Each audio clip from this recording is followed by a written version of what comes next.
Hello everybody, and thank you for joining us again this week for CommsCamp.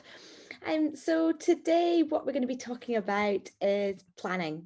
So we are into week 4 now. So just as a quick recap for anybody who might just be dipping in today, we do have 3 weeks of prior content that's available on our Facebook Live page and covers insights, strategy and reputation. I would recommend the content we're putting together probably does flow best if you start at the insights and kind of work your way round.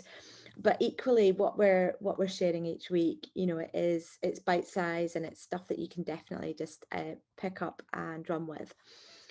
So the focus really for today is going to be, looking back at the workbooks.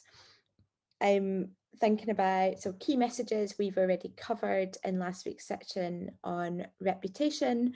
So what we're going to focus very much on today would be some of the other 4 areas, which include finding opportunities and trends, creating a plan, and then having that rolling plan as well, and potentially a news pipeline and a social media pipeline. Identifying real-time communications opportunities. We're going to talk a little bit about the big idea as well and creativity. But I feel like that could probably justify its own little sort of side session. So might put some bonus content out about that. And also following on from the interview that we did with Fiona Milliken about purpose-led communications, we have a really exciting speaker later on who is Caroline Fisher. Caroline is the Communications Director for ASICS, the sports clothing brand, and they have a very clear purpose. So Caroline's going to give us some really, really useful insights into how to deliver purpose-led communications. So that is the plan for the week. In the worksheets, and if you don't have the worksheets, they are available on our website. If you visit mucklemedia.co.uk and go into the news section, what we're doing is uploading the worksheets as effectively as a blog post. So we can send them to you as well by email, but if you don't have them already, you can get them there if you would like them. Obviously the worksheets are optional, but what we're trying to give you is something practical that you can fill in either during the session or afterwards as a piece of homework before next week maybe, to just try and think about what we've discussed in each day and think about how you could apply it to the organisation you work for. So as we've mentioned already in a previous session, we've probably covered strategy initially already. So from the planning point of view today, we're going to be talking about a tactical execution of whatever your strategy might be. So very broad starting point here for you in your workbooks would be starting to just think of maybe 4 tactical things that you could do that would deliver upon the strategy that you hopefully created in one of the previous weeks. And I think that feeds quite nicely into this idea of having a big idea. So we've got a nice big blank space there for you to try and populate with ideally something nice and creative. And I know that we do have lots of different people on the call. We've got people from consumer brands, we've got B2B, we've got public sector and third sector. And I think sometimes people think that creativity sits on maybe the consumer end of communications. And I firmly believe it doesn't. I think you can be creative with anything if you put your mind to it. And I actually think even more so when you look at B2B and corporate, because a lot of that can be quite vanilla and a lot of brands just naturally don't apply creativity to their corporate or their B2B communications. I think if anything, if you can be creative in that space, there's actually potential for you to move the dial a little bit more by innovating in a place that isn't always quite as innovative as maybe the consumer brand area of communications. So personally, I love working across all sorts of different brands and really applying that creative thinking to anything from B2B to B2C, public and third sector. So to get you started thinking about these big ideas and small ideas as well, because it's great to have a big long-term campaign, and obviously that's going to support your strategy. But I think as well, sometimes the wins can come from the more tactical small steps. You know, maybe it's a launch, it's a press release, it's a small piece of activity. There's some great social media content at the moment where brands are just interacting with each other, and I think that can really create a huge amount of interest in your brand, just maybe from what started out as one tweet. So lots of scope here.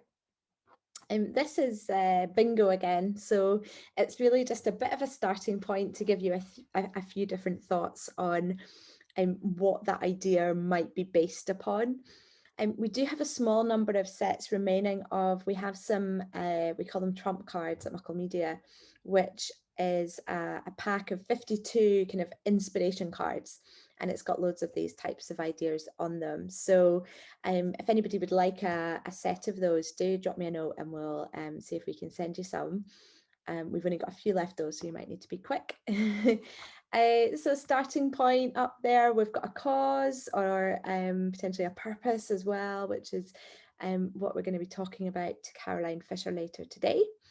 A collaboration. So collaborations can be really good because not only are you maybe creating something new or bringing two really interesting things together, potentially things that maybe clash a little bit to get even more interest and make it a bit less obvious.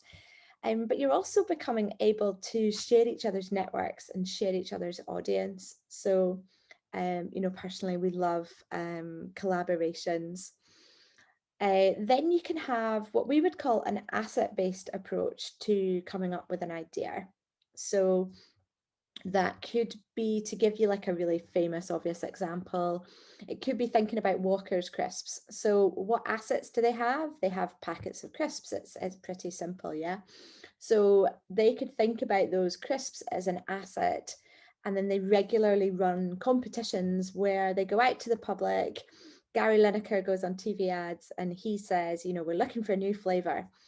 And they end up with things like kind of boiled hedgehog crisps and things like that. So it's user generated content. It's giving you some really nice and rich stories, and it's maybe taking something you've already got and just, you know, building on it. Job titles, so they can be really good, and also repackaging something existing. So I think a nice example that combines the two of those together would be the campaign from Queensland where they advertised the best job in the world.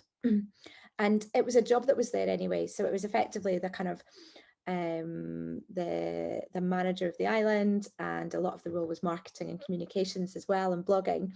But they managed to take what could have just been a really simple, basic, boring job advert that, you know, they paid a lot of money to go and place in, and maybe some trade media that they thought might be read by people interested in managing an island. But instead, they just packaged it up so nicely that they turned it into a global story that, you know, ran around the world on TV stations everywhere. It's in every newspaper.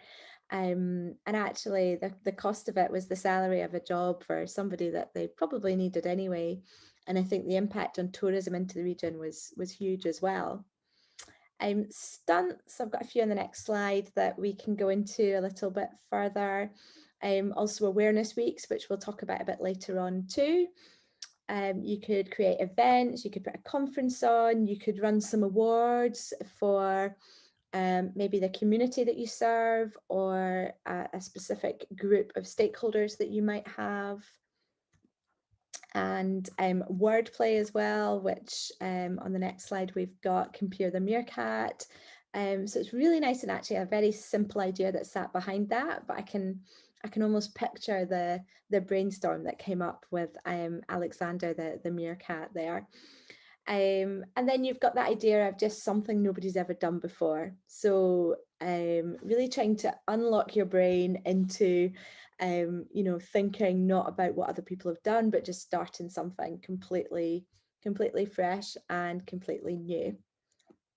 So a couple of examples, some of them I've already mentioned, but some of my kind of world leading best favorite creative ideas that I've seen and have really wowed me. The top one on the left hand side with the letters missing, if anyone's not familiar with this campaign, it was the missing letter campaign from the blood donations appeal.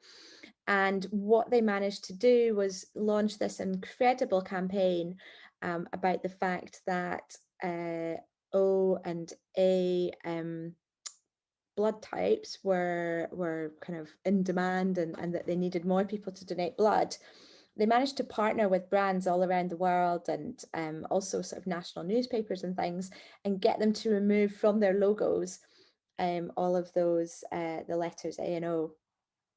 And again, it's super simple. It's a really nice partnership opportunity where some fantastic brands got behind it, but it's actually a really simple idea. So one of the important things that I think you need to think about when it comes to planning is the execution of the plan rather than just the big idea.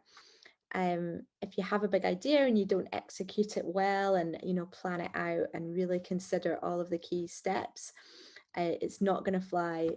So having that plan and doing really sort of detailed follow-up. So they obviously got engagement from a huge number of brands and probably gave them a bit of notice and built this in really well.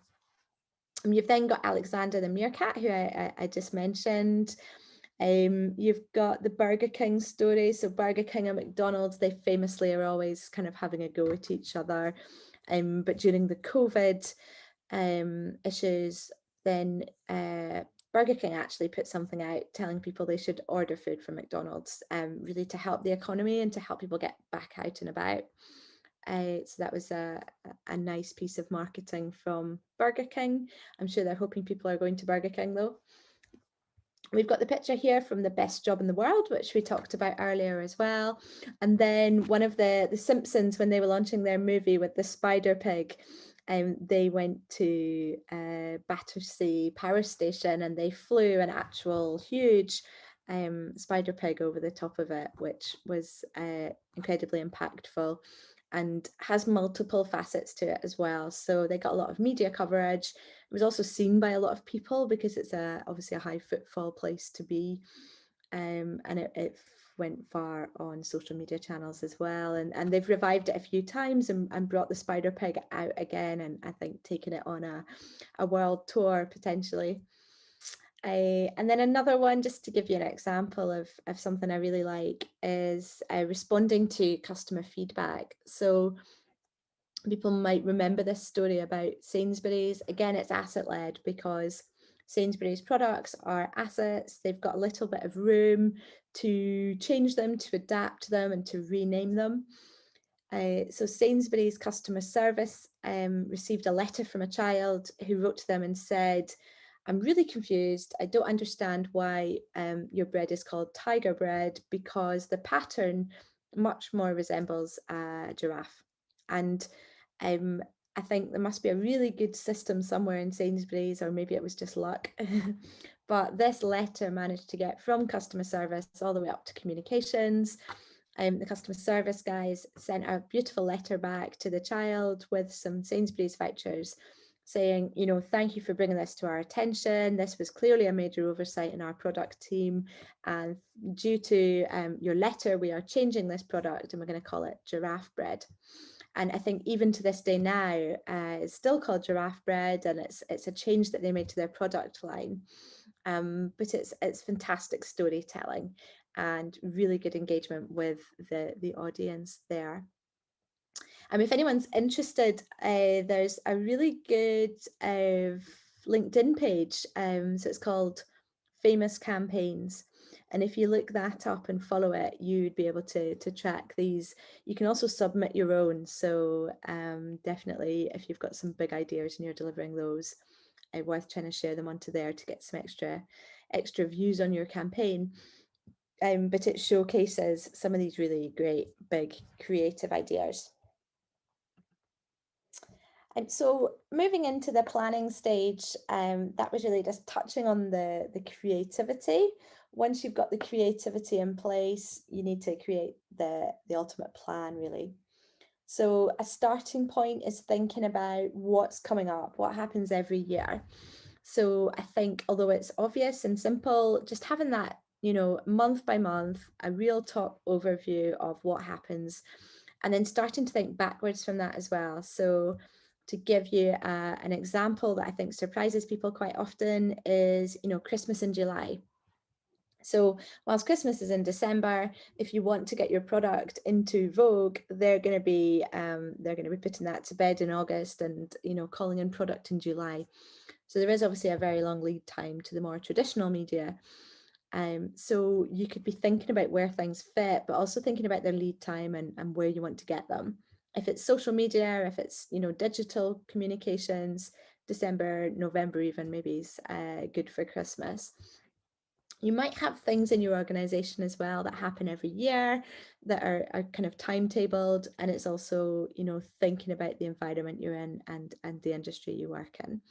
Is there anything that's seasonal? Do people do a spring clean, and that's got some kind of impact on your organization and provides a good opportunity? So a good starting point, it's pretty simple and basic, but it's just a good thing to have to hand. And one of the best things about it is you'll start to see where the gaps are. So if you suddenly see that the back end of the year, you've actually got a huge amount of content already, and there's some really important business as usual work that you can be communicating, you might then rewrite your kind of ideas brief to say that actually it's in the first 2 quarters of the year that you have this gap, and that there's a big opportunity to maybe deliver a campaign at that point that's less tied to the calendar opportunities. Continuing that theme of calendars, there are a number of websites out there that list all the different awareness days, and you can filter those and you can really try and find the ones that are most relevant to you. I would say as well, it's worth looking at ones in your country as well, because to give an example, some of them are quite American, and maybe if you look at things like Mother's Day, that can differ between one market and another market. So you might get inspiration or want to tap into something at a global level. I would also always double check your facts there if you're using some of these websites. But just to give you a couple of examples here from one that I was looking at earlier, you've got the Veg Pledge. So if you have a vegan or a vegetarian element to your organization, it's probably a good thing to be following, maybe looking into checking out the hashtags. It's a Cancer Research UK programme, so thinking about whether you can support them in some way through your organisation. So that would be awareness days. Hot topics. So this works for B2B, it also works for B2C. It's really thinking about within your organisation, what's your opinion on things? And I think at a high level, you could have thought leadership hot topics, which is where you are maybe just really innovative and ahead of the curve in your industry and leading the way on something. But you can also have more kind of day-to-day hot topics. So I've just done some initial ones just to give you some really broad examples. Obviously, the hot topics relate directly back to your organization. But do you have an opinion or a spokesperson with an important opinion on import tariffs? Obviously, the B word, Brexit, is still ongoing and impacting businesses still for a long time. So is it worth making a call on whether that is something you want to engage with, or maybe it's something you don't, but just having that agreement so you know if it's something you should be looking for? Maybe e-commerce trends. If you're an estate agency, you could be, having property prices on your hot topics grid. Potentially third sector charities. You might be campaigning around the postcode lottery of medication. It could be about healthy living, personal finance, mental health. Is your organisation a family business? And then maybe family is a hot topic for you. Are you in the hospitality industry and maybe You've got some really important thoughts on how people should reopen their venues safely. If you run a solicitors, is there a certain time of year that people are much more interested in writing a will, and is there maybe some thought leadership around the future of what a will process might look like?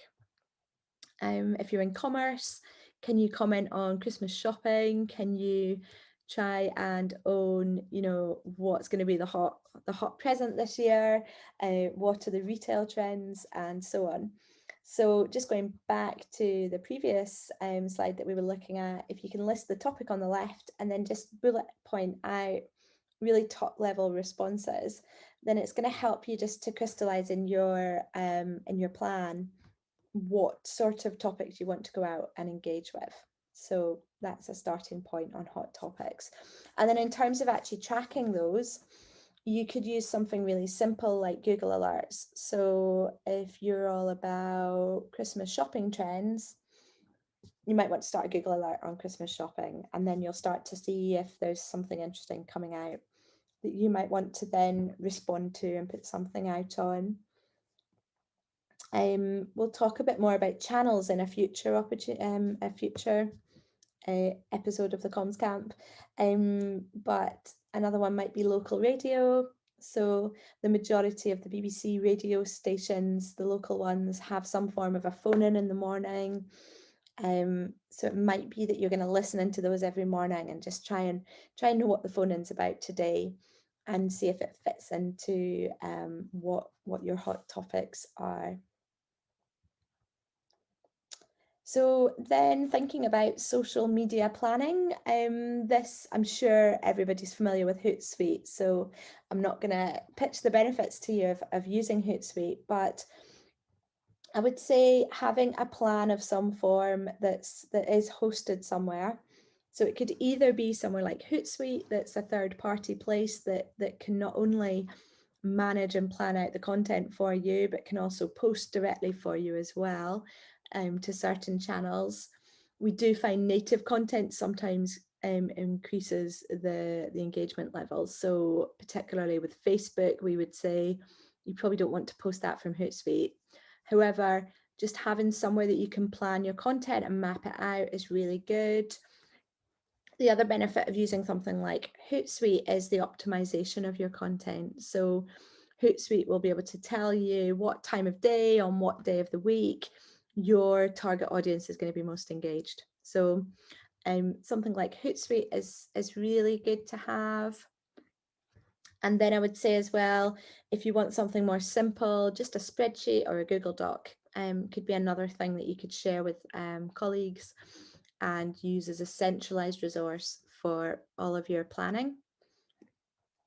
When it comes to social media content, we have kind of three things that we think of when we think about a piece of content. So the first is, a one-off. So it's maybe responding to something, or it's just sharing something that's happened, something that's coming up, a product, service, an interesting thought on something. So it's really thinking about, this is just going to be a one-off. So you would do that and then you move on to the next thing. The second way to plan would be thinking about a blast campaign. So to give you an example of that, if you're going to be holding a conference, then the blast is probably going to start a number of months before the conference. It's going to run up all the way till the conference finishes, and then it's going to do some wrap up as well. So within that, you can start to plan out the different phases of that campaign as a blast campaign.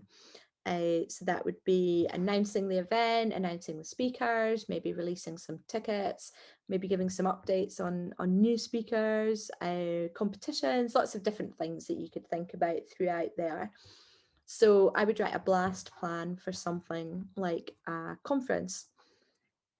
And then the third one is something I feel is a bit neglected out there, actually. And if you can do the evergreen well, I think it can really pay dividends, and also it can reduce the amount of time that you spend creating fresh and new content. So what we think of with evergreen is if you write a blog post about something really interesting and thought-provoking within your industry, or maybe a how-to guide or top 10 tips or something nice and kind of snackable that people are going to tap into, they're going to read it, they're going to, you know, be inspired by it. And I find that most organizations will actually have a huge bank of this style of content, but quite often it was written 18 months ago, and you know, it maybe got some really good engagement at that point when it was shared, but it's just, you know, disappeared into the archive. And I think while having really good content in the archive, when you kind of dig back on a blog or something, obviously that is still good for search engine optimization reasons. It feels like there's a huge amount of lost content out there that's really, really valuable and good quality.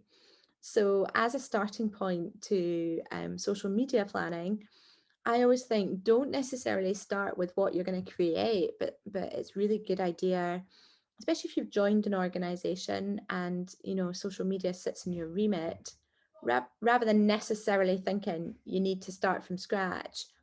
It's worth thinking about what you've got as well, and whether it's been kind of exhausted to the right extent, or if there might be a way to rehash it. So then if you've got this evergreen content, you could think, how often can I share this? So maybe it's something that could be shared once a year for the next 4 years, something like that. And again, if you've got a planning system in place, it means that you can maybe do the work now so that it's all kind of set up and it's just going to sort itself out regularly over the next few years. And you'll basically be thanking your future self, you know, when you get into 2023 and you have a nice full social media calendar of stuff that's already been scheduled and is good to go and high quality as well. But we will talk about social media a little bit more when we get into the content and also the channels sessions. So that's really focusing a bit more on the planning edge of social.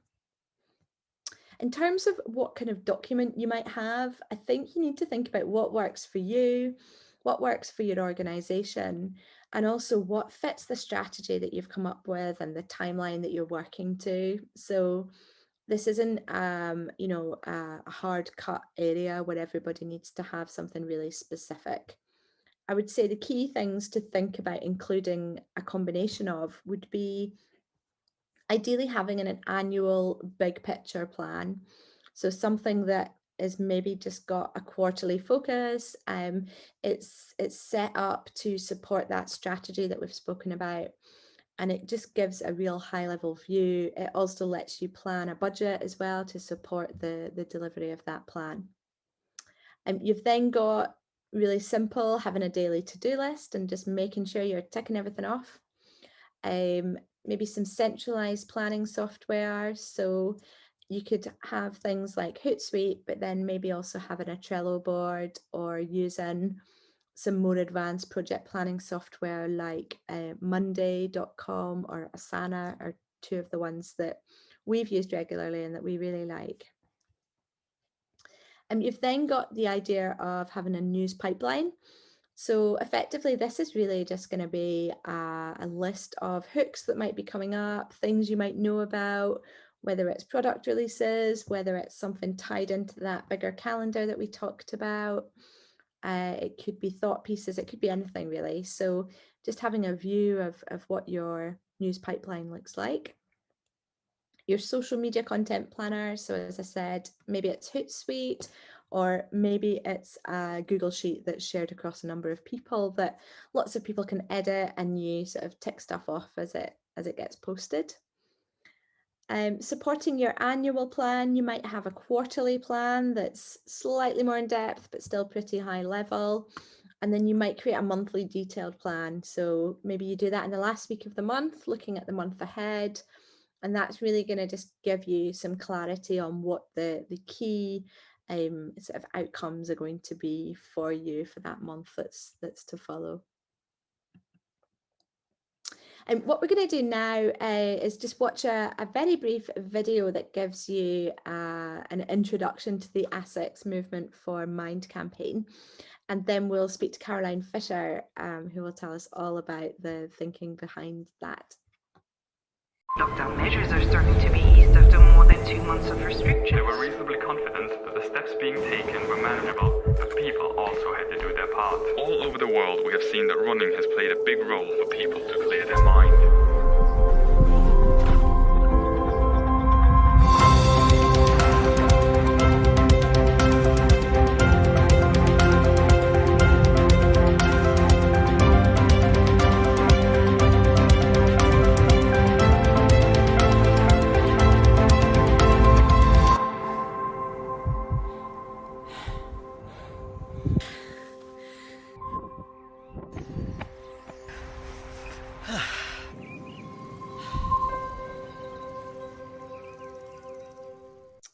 So just a nice inspiring video sort of showing how ASICS puts movement and mind together. So now what we're going to do is we're going to speak to Caroline Fisher. She is Communications Director at ASICS EMEA. So Caroline Fisher, it would be great if you could introduce yourself to everybody. Yeah, absolutely. So my name's Caroline Fisher. I work at ASICS, which is a sports brand. I look after their EMEA Communications, and I'm the Communications Director there. Fantastic, thank you. So something I think is close to your heart is purpose-led communications, which is of great interest at the moment. Could you tell us how important you think purpose is to communications? Yeah, I mean, I think it's a great question, and I think it's such a topical topic right now. I mean, everybody's talking about purpose, and I think on the one hand, there are those people that think that purpose is this sort of silver bullet strategy for success, and if you put purpose at the heart of everything you do, you're going to be successful.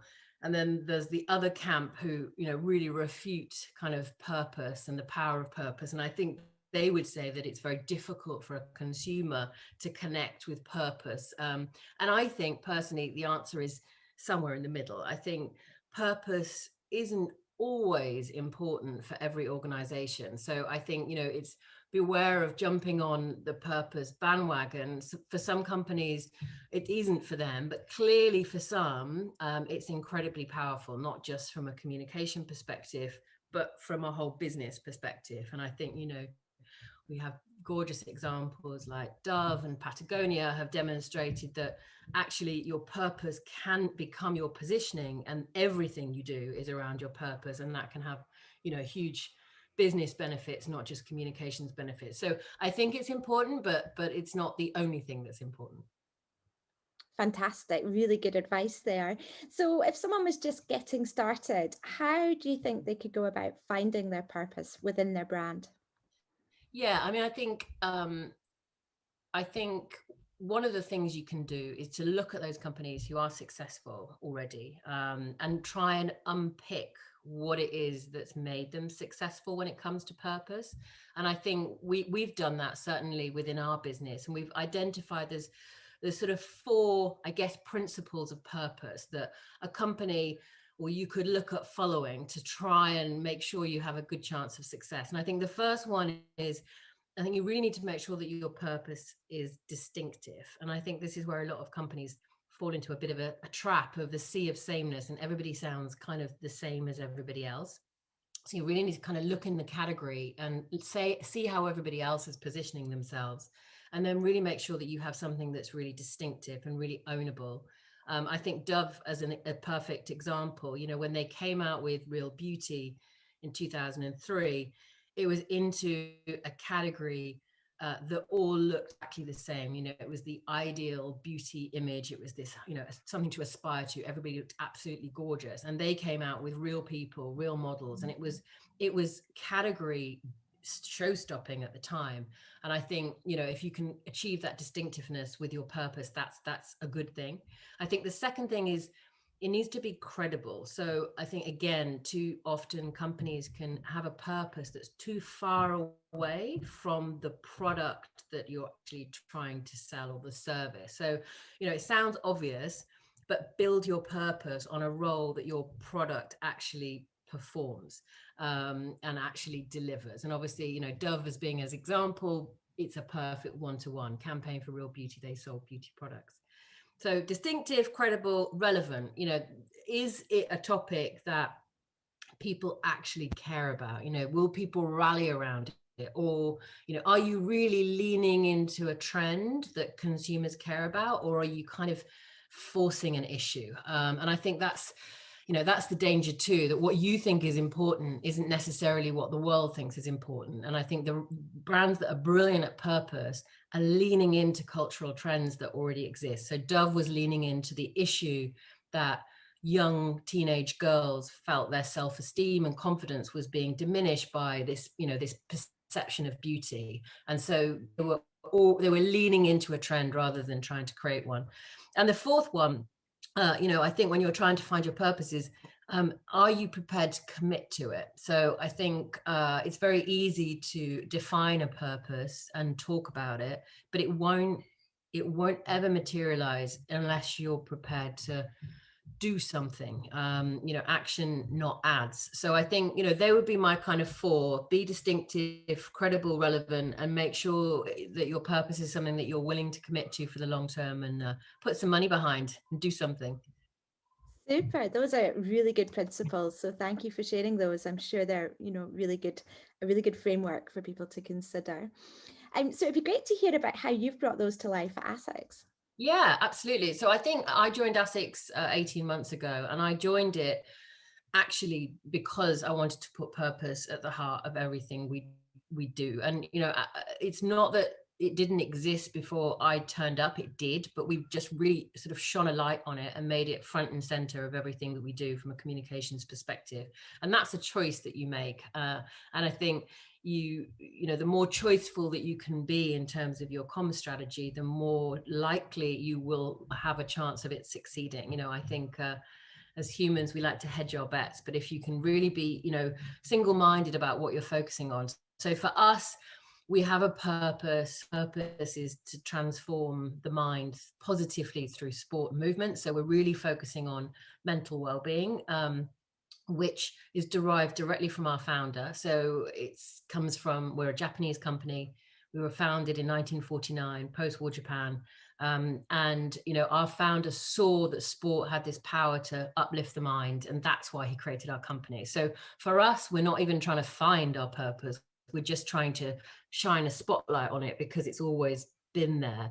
And, you know, back to those kind of points, it's distinctive in our category because, you know, most sports brands are very focused on, you know, performance and winning, and it's the effort. Whereas, you know, we like to win, but we also like to make sure that the long-term mental well-being of everybody is the first thing that we're focused on. It's credible because it's our name, Anima Sana in Corpora Sano. Not many people know that ASICS is an acronym for a sound mind in a sound body. So it's definitely credible, relevant. I mean, I think right now where, you know, stress and anxiety are probably epic proportions, I think more and more people are turning to kind of sport as a way to make themselves feel better. So we think that it is really relevant. And I think what we're trying to do now as a brand is demonstrate our commitment to our purpose. So not just talk about it, but be committed. And I think, you know, in the last year, what I've been trying to do is make sure that we've got a really, really solid foundation for our purpose, for Sound Mind, Sound Body within the company. We are a brand that is quite a humble brand. It's not in our personality to sort of go out and talk about something unless we feel that we are living it internally. And I think that's good advice for everybody, is to make sure that you've landed your purpose inside before you take it outside. So, you know, if Sound Mind, Sound Body, we go out externally and our employees don't feel like we as a company are really living that, then that could backfire on us. You know that big time. So so we've really made sure over the last year that employees feel that we really care about their mind and body. And we do all sorts of other things, like when people join the company, they have like a 2-day brand sort of purpose immersion session. So, you know, they really brand advocates from day one. We have now a day where we give people kind of the day off to do sport, so which we call our Founders Day. So it's really kind of drawing on our heritage. And yeah, I mean, I think there's lots that we do for our employees. And then sort of thinking about the sorts of people that we work with, you know, ambassadors and influencers. in the past, our purpose wasn't necessarily a filter for who we work with. So now it is. So, we don't work with anyone who isn't kind of a true ambassador of our purpose. And the other thing I think we've done in the last year that's really helped is build partnerships. I think you can go far with others. And I think we've identified partners that really share our purpose, values, and our point of view. So whether that's mental health charities, or whether that's NGOs, or psychiatrists or physiotherapists, people that a year and a half ago wouldn't be connected with our brand at all, and now it feels very natural. So we've done it. I feel like we're really committed to our purpose, and we've done it through lots and lots of individual small steps, and it is about small steps, and I think that's how you kind of embed it within the organization. Incredible. What an inspiring campaign and purpose, obviously, to get behind. Well, thank you so much. That was just enlightening, and I think that's provided loads of inspiration for brands that are really trying to identify and communicate their purpose. So thank you for joining us. You're welcome. So thanks everybody for joining us this week. I particularly enjoyed speaking to Caroline Fisher. I think she gave us some real inspiration for anybody who has been considering purpose-led communications. So some great principles there that we can follow, and I think really inspiring and just interesting to think about how they do it, and how that's evolved for them as a business that's into its 70 something years of age. Next week we're going to be talking about capacity. So that's going to partly be about capacity within a team and having a budget and the right people to be able to deliver what you want to do. But really importantly as well, we're going to be talking also about CPD and personal development, and how you can create a plan for your career, and also how you can interact with your colleagues. So in next week's session, we have Shona Marshall from Connect 3, and she's going to be talking to us about the Insights program, which is a system that gives you a color coding to your personality. And it's really insightful. It helps you to just think about how you interact, maybe with colleagues and peers, and how you interpret information. So I really hope to see you next week. In the meantime, as ever, if you do have any feedback, if you've got any questions, if you need any more information, do let us know. And also feel free to invite colleagues or friends along as well. Obviously, it's the more the merrier. We do have our Facebook closed group, which is at CommsCamp. And if you have any questions, if you feel like you've got some questions coming out of these sessions, but maybe you're in a small team and you don't have many people to speak to, feel free to post some questions in there, and hopefully as a team we can all come back and help you to find an answer to those questions. So look forward to seeing everybody next week.